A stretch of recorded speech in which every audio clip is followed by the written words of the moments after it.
Here we are in 2014. My father, he was a police officer, and my dad was like this big teddy bear.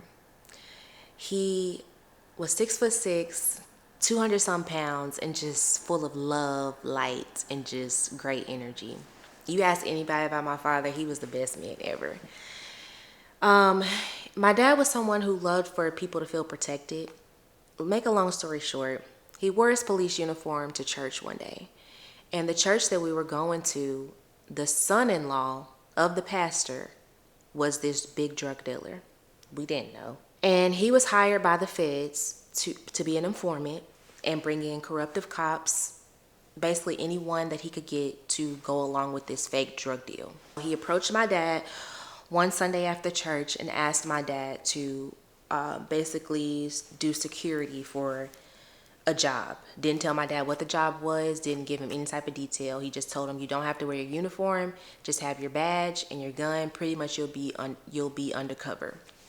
So of course, with it being the pastor's son-in-law, my dad trusted it. It was the feds, it was a fake drug transaction, and my dad caught on after the first day. I remember him saying like somebody got into a car with a backpack and got out the car without the backpack. And he knew from that point what was going on.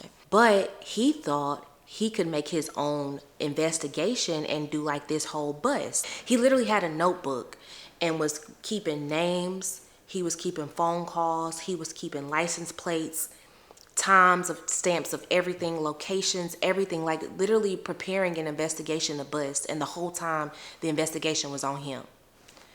Oh my Lord, like he lost everything.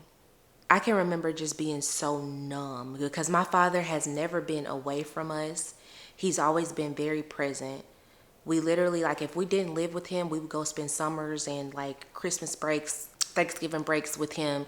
We alternated time every 2 weeks when he lived in Memphis before he moved to Atlanta. Like he was very present. So with this happening, like it was new.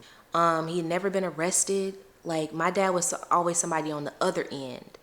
So to witness him go through that and witness him being stripped of everything, that was so hurtful to witness. And my dad always like would give anyone the shirt off his back. But after that happened, he couldn't trust anybody.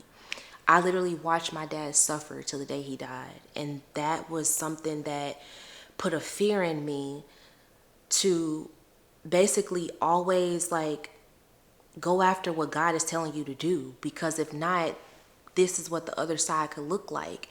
And my dad felt like he was being punished by God because he was running away from whatever it is God wanted him to do. To this day, I don't know what that was. My dad thought he had more time.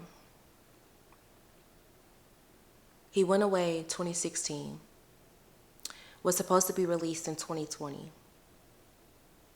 And he literally died in 2018. My dad used to always say that he was afraid to turn 50. And it was because he felt like there was a curse on the family. Because his dad died in his 50s, his older brother died in his 50s. But I also, too, believe in the power of the tongue. I heard my daddy say a lot of times that he was scared to turn 50. He turned 50 April 2018, and he died at 50 August 2018. I'm just like, I be speechless half the time because I'm like, I literally witnessed this happen.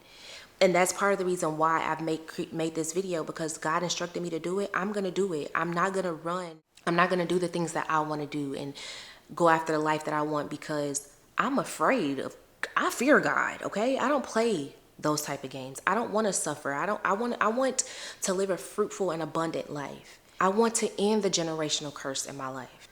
And that moment set me up for the 2 years later.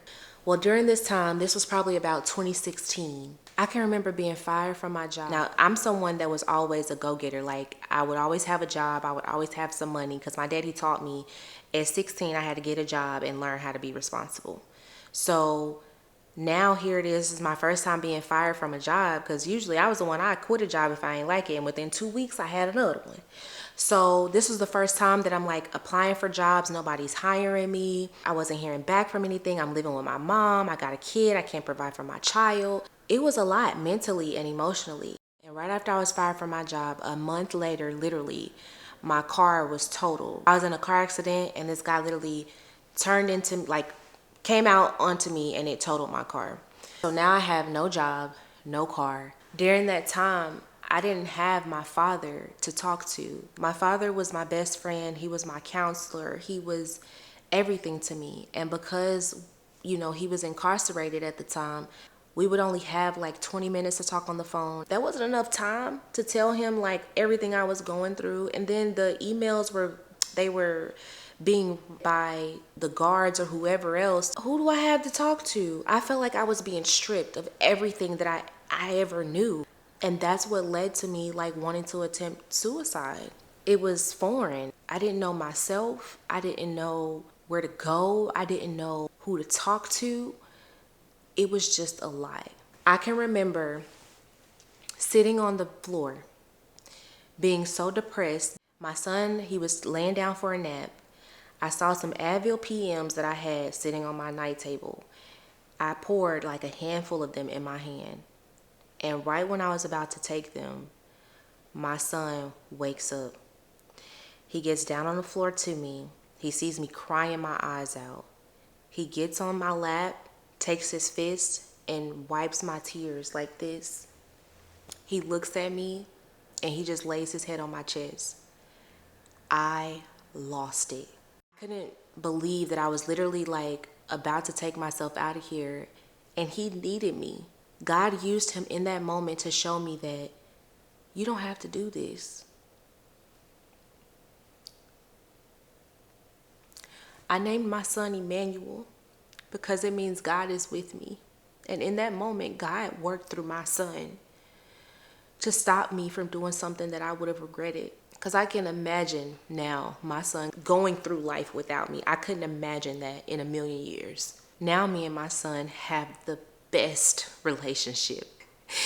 He is just everything. And when he's old enough, I'm going to tell him that he saved my life, literally. I'm so thankful for that moment. If I had gave into it and completed it and, took those pills, I wouldn't be here today to share my story and to see all that God has for me. So I'm so thankful that God used my son to save me because it was what I needed to really shake out of everything I was going through.